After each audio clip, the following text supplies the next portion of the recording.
Bonjour, mon invité aujourd'hui est Didier Billon et on va parler de Turquie. Didier est directeur adjoint de l'IRIS et qui a publié ce bouquin, La Turquie, un partenaire incontournable. Alors Didier, bonjour. Élection le 14 mai en Turquie, le premier tour des élections présidentielles, élections législatives qui n'ont lieu qu'à un tour, et puis éventuellement un deuxième tour le 28 mai pour les présidentielles. Beaucoup en fait de gens disent Erdogan est un pouvoir vacillant. Est-ce que Erdogan pourrait perdre le pouvoir? Il pourrait. C'est la première fois depuis qu'il est au pouvoir, donc depuis 21 ans, qu'il y a une véritable incertitude sur l'issue de ces élections, qui, encore une fois, sont à deux niveaux. Tout d'abord, au niveau de l'élection présidentielle, je rappelle qu'il avait été élu à 52% des suffrages exprimés en 2018, et que là, les sondages, y compris les sondages non publics, il faut prendre certes avec précaution, mais qui nous donnent des indications, le donnent à 42% pour le premier tour, alors que son principal opposant est crédité de 45-46% des intentions de vote. Donc il y aura probablement un second tour. C'est clair, d'autant qu'il y a 4 candidats. Le troisième est autour de 5% et le dernier autour de 1 ou 2%. Sauf que, en l'occurrence, au total, il est quasiment obligatoire qu'il y ait un deuxième tour, sauf cataclysme politique d'ici Et là. les deux autres candidats sont des réservoirs de voix potentielles pour Erdogan ou pour son concurrent? Alors, c'est probablement pour Erdogan en réalité, parce que le troisième concurrent, le paradoxe, c'est qu'il fut le candidat de l'opposition en 2018 et qu'il a totalement changé de camp. Il se présente comme indépendant, mais nous avons vu par exemple que des quarts entiers de femmes voilées arrivaient pour signer les registres qui sont nécessaires pour qu'on puisse se présenter à la présidentielle. Et donc, on pense que évidemment c'est un candidat de division contre le principal candidat d'opposition et clairement, ces voix se reporteront probablement en large partie sur Erdogan dans le cas d'un deuxième tour. Quant au dernier, 1% des intentions de vote, ce n'est pas déterminant, quoique les résultats seront de toute façon serrés, quel que soit le vainqueur. Donc tout cela peut jouer, mais sur le quatrième candidat, on peut dire si son électorat basculera plutôt du côté de Erdogan ou de Kılıçdaroğlu, le candidat de l'opposition au deuxième tour. La nouveauté, c'est que l'opposition s'est unie, c'est un large spectre qui s'est mis d'accord alors qu'elle a été longtemps divisée et que pendant très longtemps on craignait qu'elle n'ait pas un candidat commun. Les pourparlers, les négociations ont duré plus d'un an en réalité. À la fin du mois de janvier, ils ont sorti une sorte de programme commun, 240 pages de propositions, très intéressantes. Mais la candidature unique pour la présidentielle, qui est la mère des batailles en réalité, ne s'est dénouée qu'il y a maintenant un mois. Et donc, il y a eu beaucoup de tractations. C'est finalement le principal dirigeant du principal parti d'opposition, le Parti républicain du peuple, parti fondé à son époque par Mustafa Kemal, qui finalement est le candidat uni de cette opposition. 6 partis, 2 partis principaux, donc le Parti républicain du peuple, un deuxième parti de centre-droit, le II Parti, le bon parti en français, et 4 plus petits partis, 3 de centre-droit, mais ce qui est intéressant, c'est que 2 d'entre eux sont dirigés par d'anciens ministres de Erdogan, dont le Premier ministre, un ancien Premier ministre, et l'ancien ministre de l'économie et des finances. Donc c'est quand même symboliquement important qu'une partie de ceux qui ont été à un moment des fidèles de Erdogan soient désormais dans cette coalition de l'opposition. Et puis le sixième parti, qui lui aussi est assez petit, mais qui est un parti qui se réclame ouvertement de l'islam politique. Et donc ça aussi, ça peut causer des petites difficultés, bien que marginales, pour Erdogan, dont on sait qu'il a une filiation avec l'islam politique en Turquie. Alors il y a aussi un camp, en tous les cas, qui est très fortement planté, ce sont les 6 millions de jeunes qui vont voter pour la première fois, environ 10% du corps électoral. Absolument. Alors là, c'est la grande interrogation. Que vont faire ces primo-votants? Je pense qu'il y a eu 2-3 études commises par des sociologues qui considèrent que majoritairement, ces jeunes vont voter pour le candidat de l'opposition. Ils n'ont connu que Erdogan depuis qu'ils ont une vie active, et que Erdogan, avec l'ordre moral qu'il veut faire régner en Turquie, n'est guère favorable à la jeunesse. Pour autant, n'oublions jamais que les choses ne sont pas en noir et blanc, et qu'une partie de la jeunesse est très attachée à la personnalité de Erdogan, qui incarne une Turquie conquérante, qui s'est imposée sur le champ des relations internationales notamment. Donc si une majorité des primo-votants votera très certainement pour M. Kılıçdaroğlu, pour autant, ne pensons pas qu'ils vont voter à 90%. Ça sera beaucoup plus nuancé et on peut imaginer que 60% environ d'entre eux voteront pour le candidat de l'opposition. Donc les choses sont là aussi assez partagées. Est-ce qu'il y a des craintes sur la bonne tenue des élections, sur le caractère équitable des élections? Bien évidemment. Tout d'abord, ce n'est pas seulement le jour du vote. On connaît la situation de la presse et des médias en Turquie et il y a d'ores et déjà une inégalité flagrante dans les temps de parole qui sont accordés aux différents candidats d'opposition. Deuxièmement, il ne faut pas oublier que un des grands partis d'opposition, le Parti démocratique des peuples, qui représente l'électorat kurde et de la gauche radicale, mais qui représente environ 10-12% du corps électoral, connaît une répression marquée depuis maintenant des années, voire même est actuellement sous une procédure d'interdiction. Elle n'est pas prononcée, mais ça pourrait surgir avant même l'élection. Donc on est là dans une situation compliquée, à tel point que les candidats de ce parti, pour les législatives, se sont présentés sous le nom d'un autre parti. Comme ça, même si le Parti démocratique des peuples est interdit, ils pourront continuer leur candidature. Mais ce qui est très important, c'est que ce parti ne présente pas de candidat à la présidentielle et a appelé dans un premier temps à tout faire pour battre Erdogan, et il y a 4 jours, a appelé clairement à voter pour Kılıçdaroğlu. Ça, c'est le parti faiseur de roi qui peut avoir une importance considérable en dépit des menaces d'interdiction qui pèsent sur lui. Mais pour revenir à la question, au-delà des 2 questions que je viens d'évoquer, il y a une forte inquiétude sur les fraudes qu'on a déjà constatées lors des derniers scrutins électoraux, ce qui est une nouveauté en Turquie, car jusqu'alors, les choses se passaient correctement et de façon fluide. Le Haut Conseil électoral, qui peut statuer sur les cas de fraude, est un organisme dont les membres sont désignés par Erdogan lui-même, ce qui évidemment relativise son objectivité, mais surtout, pour ces élections, on a une grande inquiétude, puisqu'à la suite du séisme qui s'est produit en Turquie au mois de février dernier, il y a environ 3 millions de personnes qui se sont déplacées, qui ont été déplacées, et qui n'ont pas, pour une grande partie d'entre eux, de bureaux de vote sur lesquels ils sont inscrits. Et donc là, évidemment, cela peut laisser cours à des tentatives de fraude de la part du pouvoir. Alors, les partis d'opposition ont mis en place un dispositif très serré pour que dans la majeure partie des bureaux de vote, il y ait des scrutateurs, des assesseurs, des observateurs, ce qui est une très bonne chose. Pour autant, on n'est évidemment pas à l'abri de tentatives de fraude de la part du pouvoir. Alors, jusqu'ici, Erdogan était considéré comme imbattable. Là, cette fois-ci, ce n'est pas le cas. Qu'est-ce qui explique sa chute de popularité, l'usure du pouvoir, la situation économique, la mauvaise gestion du tremblement de terre, un peu tout ça? Alors bien sûr, un peu tout cela. L'usure du pouvoir, incontestablement, d'autant que conjoncturellement, nous l'avons vu la semaine dernière, c'est aussi une usure biologique, puisqu'il a eu un malaise dans une émission en direct. Je ne prêterai pas... Il a 69 ans. Oui, il a évidemment, alors il y a des rumeurs un peu folles qui circulent en Turquie, je n'y prête guère attention, parce que j'ai déjà entendu il y a de nombreuses années qu'il était atteint d'une maladie très grave, etc. Depuis lors, il a prouvé qu'en réalité, il est plutôt en bonne forme pour son âge, sauf que là, il a quand même annulé pendant 3 jours la participation à ses meetings. Or, nous sommes justement à 2 semaines des élections, dans un moment charnière pour créer la dynamique politique dont on sait forcément qu'elle se joue, qu'elle se cristallise dans les derniers jours. Donc là, c'est une mauvaise annonce, c'est un mauvais coup pour sa candidature. Pour autant, il a encore des ressources, mais clairement, l'usure du pouvoir, 20 ans de présence au pouvoir, directement ou indirectement, c'est quand même une longévité qui peut lui coûter cher. Les résultats économiques, bien évidemment, nous savons que depuis maintenant 3-4 ans, la Turquie subit une forte crise économique très, très préoccupante. L'inflation est très forte. L'inflation était donnée à 80-90% en 2022.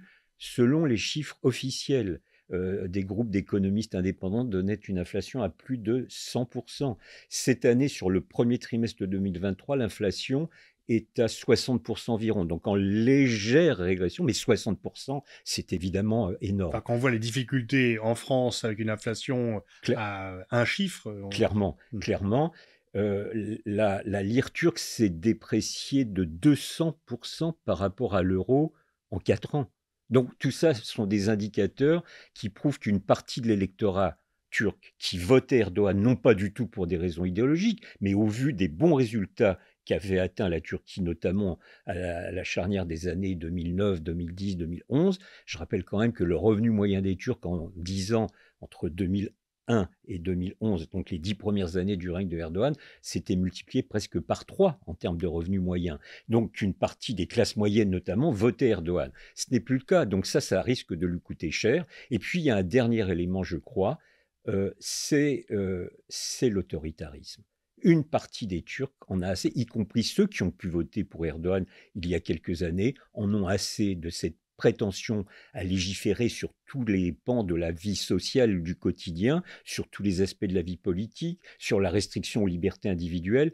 Et je pense qu'une partie des classes moyennes, attachées aux libertés fondamentales, risque de se détourner. On avait déjà eu un indicateur en 2019, c'était les élections municipales où on se souvient que les 2 principales villes du pays, Istanbul et Ankara, étaient passées aux mains de l'opposition. C'était une alerte pour Erdogan. Il n'en a évidemment aucunement tenu compte et il continue. Alors, dernier aspect, sur les conséquences du séisme, c'est très difficile à mesurer parce que je ne suis pas de ceux qui ont critiqué le retard à l'allumage, parce que vu l'ampleur du séisme, j'ai entendu beaucoup de critiques sur les retards des 2 premiers jours, sauf que les responsables de la sécurité civile française, par exemple, qui sont allés sur place, m'ont clairement expliqué que les autorités gouvernementales avaient fait ce qu'elles avaient pu dans les 48 premières heures.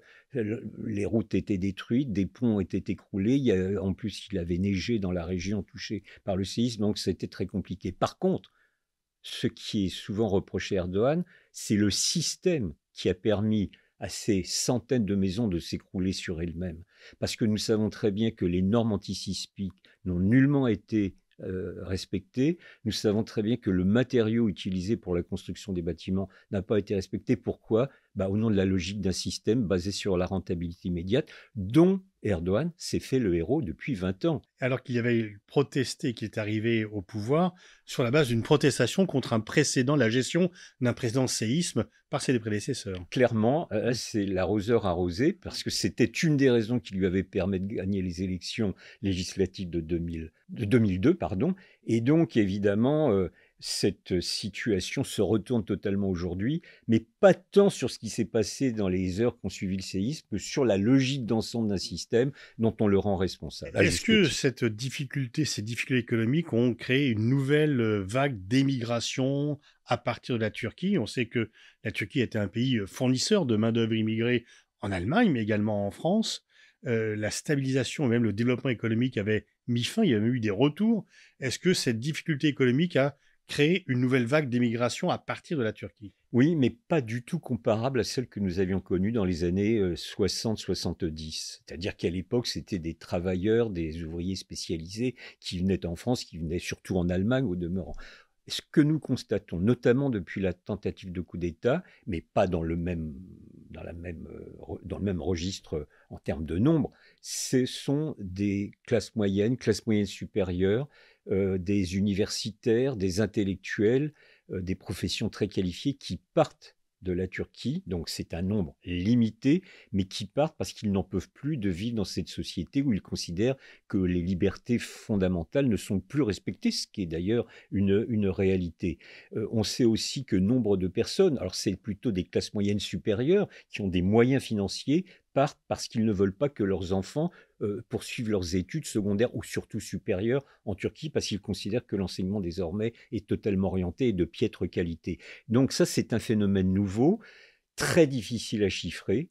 C'est de toute façon pas du tout comparable avec les vagues d'immigration qui ont lieu dans les années 60 et 70. C'était une autre catégorie de personnes qui s'en vont, probablement temporairement, Si l'opposition gagnait ces élections, je dis bien si, peut-être une partie d'entre eux reviendrait en Turquie d'ailleurs. Alors, gagner les élections présidentielles, mais il y a également les élections législatives. Est-ce que l'on pourrait s'attendre à une nouvelle forme de cohabitation avec Erdogan perdant la présidentielle, mais devenant Premier ministre parce qu'il a la majorité aux législatives? Comment se présente la situation pour les élections législatives? Est-ce que là aussi l'opposition arrive unie? Pour les élections législatives, il y a deux grands blocs, c'est-à-dire celui qui est derrière Erdogan, c'est une alliance avec un parti d'extrême droite, ce qui donne quand même le là, et puis la coalition des 6 partis que nous avons précédemment évoqués, qui se présente avec des accords locaux, mais avec la plupart du temps des candidatures uniques, ce qui est un gage de victoire. Sauf que, d'après les projections que nous avons aujourd'hui, je les donne avec précaution, le bloc derrière Erdogan, c'est 260-270 députés. Et le bloc d'opposition, c'est 260-270 députés. Donc, ils sont à touche-touche réellement. Et le parti démocratique des peuples que j'ai évoqué tout à l'heure, qui ne présente pas de candidat à la présidentielle, ce serait 60 à 70 députés. Donc, on voit que la situation peut être très compliquée et que nous pouvons nous trouver dans une situation de cohabitation, mais pas forcément dans l'hypothèse où Erdogan gagne les élections. Même si l'opposition gagne les élections, il peut aussi y avoir une situation de cohabitation. Et évidemment, le grand enjeu, le point le plus important qui unit cette opposition, c'est la volonté de revenir à un système parlementaire. Or, pour ce faire, il faudrait un changement de constitution. Or, ce changement de constitution, il n'est pas acquis si non seulement que 260 à 270 députés. Donc, on est à l'ouverture d'une situation de potentielle crise politique au vu du faible différentiel qui existe dans les intentions de vote. Alors, soyons prudents, on y verra plus clair le 14 mai et surtout le 28 mai, mais pour autant, la chose va être très serrée. Est-ce que les succès diplomatiques d'Erdogan peuvent compter? Est-ce que les Turcs sont fiers du statut nouveau que, par différents moyens d'ailleurs, y compris des moyens très contestés en Occident, mais peut-être que la vision vue de Turquie est différente, est-ce que les Turcs sont fiers de la politique extérieure d'Erdogan? Oui, incontestablement, c'est d'ailleurs un des points d'appui sur lesquels il joue beaucoup. Et il est vrai qu'au cours des dernières années, ces initiatives ont souvent, pas toujours, mais souvent été couronnées de succès. Alors la guerre russo-ukrainienne est là pour le prouver, où Erdogan n'a pas réussi à aboutir à un cessez-le-feu, bien évidemment, ni faire la paix comme il pourrait le prétendre parfois. Pour autant, il n'y a pas eu de faux pas. Il a plutôt bien géré ce dossier, compliqué pour lui, mais sans faux pas. Il y a d'autres dossiers de politique extérieure où une partie des Turcs, en tout cas, considère qu'il est l'homme de la situation, celui qui a redonné toute sa fierté à la Turquie, qui a réussi à imposer la Turquie sur le champ des relations internationales. Sauf que là aussi, il peut y avoir des difficultés. Nous savons qu'au cours des derniers mois, avant le séisme, il a été particulièrement belliqueux, agressif à l'encontre de la Grèce, par exemple. Or, au moment du séisme, dans les 24 heures qui ont suivi, il y a des équipes de secours grecs qui sont venues en Turquie pour aider les gens dans le besoin, dans le feu de la catastrophe. Et donc, il ne peut plus se servir de ces aspects-là comme d'un élément de mobilisation de la partie la plus nationaliste de son électorat. Pour autant, je pense que c'est encore un de ses points d'appui. Il est considéré comme celui qui a réussi à s'imposer dans le champ international, à tenir tête, parce que c'est très important en Turquie, ce nationalisme à fleur de peau, à tenir tête, y compris aux grandes puissances, aux États-Unis, à l'OTAN et à la France éventuellement. Alors, si l'opposition gagnait les élections, il y aurait certainement un climat plus libéral, les libertés seraient moins menacées, moins d'autoritarisme. Quel est le programme politique de l'opposition en termes de diplomatie? Est-ce qu'ils suivront une politique étrangère? Est-ce que l'on peut attendre un changement de cap de la diplomatie turque en cas d'alternance? Non, je ne pense pas, sur les fondamentaux en tout cas. Ce qui va changer, c'est la forme. Nous savons que Erdogan excelle malheureusement dans une rhétorique agressive, belliqueuse, guerrière voire même. Je pense que si l'opposition gagne, il y aura une modification radicale dans la forme et que les relations seront plus fluides. Mais pour autant, sur le fond des dossiers, bien sûr, il y aura quelques inflexions, mais je ne pense pas qu'il y ait des modifications radicales. Nous savons que cette opposition comporte en son sein, je l'ai évoqué tout à l'heure, par exemple, un parti issu de l'extrême droite, iyi parti, ce bon parti, selon la terminologie française, ne fait pas mystère de son souverainisme assez marqué. Et donc, sur la relation avec l'Union européenne, sur la relation à la Russie, sur la relation avec un certain nombre de pays du Moyen-Orient, par exemple, sur les grandes orientations de la Turquie en Afrique, qui est un dossier très important, je pense qu'il pourra y avoir des inflexions, potentiellement parlant, mais qu'en réalité, les fondamentaux seront conservés. Alors, bien sûr, je lisais par exemple que le conseiller diplomatique du principal parti d'opposition et du principal candidat, M. Kılıçdaroğlu, a expliqué qu'il ne s'opposerait plus, s'il parvenait au pouvoir, à l'adhésion de la Suède à l'OTAN. Ce n'est pas négligeable, c'est très important. Il a clairement expliqué... Mais Erdogan finira par l'accepter également. C'est clair et net. Il avait fait du chantage sur la Suède et la Finlande. Il a accepté l'entrée de la Finlande et on peut supposer qu'à terme, à court terme même, la Suède suivra le même chemin.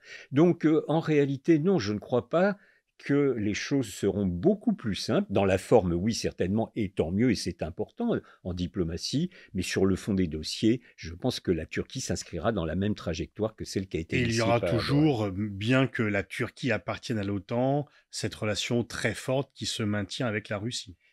Oui, parce que c'est assez vital en réalité pour la Turquie, en raison notamment du dossier des hydrocarbures, plus celui désormais, il y a eu l'inauguration la semaine passée de la première centrale nucléaire turque qui a été construite de Par A à Z Rosatom. par les Russes. Et donc, de ce point de vue, il y a une nécessité structurelle, vitale pour la Turquie de maintenir des relations fluides avec la Russie. Ça, je n'en doute pas. Alors, ce n'est pas exclusif, bien évidemment, de dossiers de divergence. Je pense notamment à la Syrie. Erdogan a déployé beaucoup d'efforts au cours des dernières semaines pour tenter d'avoir un rendez-vous, de rencontrer au sommet Bachar el-Assad.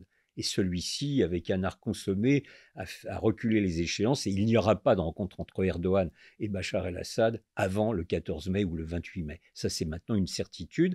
Mais nous savons qu'il y a une volonté de se réconcilier avec Bachar el-Assad. Et si l'opposition actuelle parvient au pouvoir, ça sera exactement la même ligne, parce que depuis des années, c'est pas depuis des mois, là, l'opposition explique qu'il faut se réconcilier avec la Syrie, qu'il y a trop d'intérêts communs, et notamment la question des réfugiés syriens en Turquie, 3 600 000 ou 3 800 000 réfugiés syriens en Turquie, c'est donc un sujet majeur, et il faut trouver une solution de rétablissement des relations. Sur la question kurde, une évolution ? Non. Le problème, le grand défi de la société turque, pour moi, est la question kurde. Or, dans le document qui sert de programme commun à l'opposition, il n'y a pas un mot. Le mot kurde n'est pas écrit. Donc, sur cette question, il y a une grande inconnue et des divergences au sein de cette coalition d'opposition. La partie la plus souverainiste, évidemment, ne veut pas plus entendre parler des Kurdes que Erdogan. Et au sein du parti kémaliste, il y a des évolutions incontestables. Mais l'intelligence du Parti démocratique des peuples, quand il a appelé à voter pour Kılıçdaroğlu, le candidat d'opposition, ça a été de ne mettre aucune condition, de ne revendiquer aucun poste, de quelque sorte que ce soit, en disant il faut tout faire pour battre Erdogan, et ensuite nous pourrons entamer des négociations. Et je pense que ces négociations, si l'opposition passe, elles seront assez serrées et assez rudes sur cette question kurde.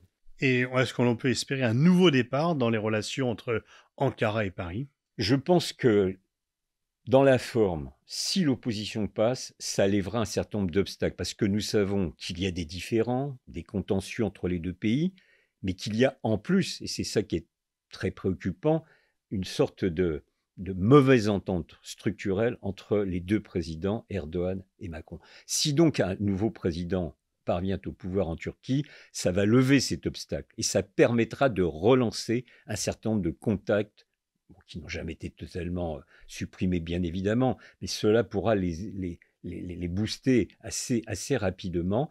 Pour autant, sur les dossiers de fond, économiques, politiques, il y aura encore des divergences. Donc là encore, comme par un coup de baguette magique, l'opposition, si elle parvient au pouvoir, ne pourra pas tout régler en quelques semaines. Ça, je n'y crois pas du tout.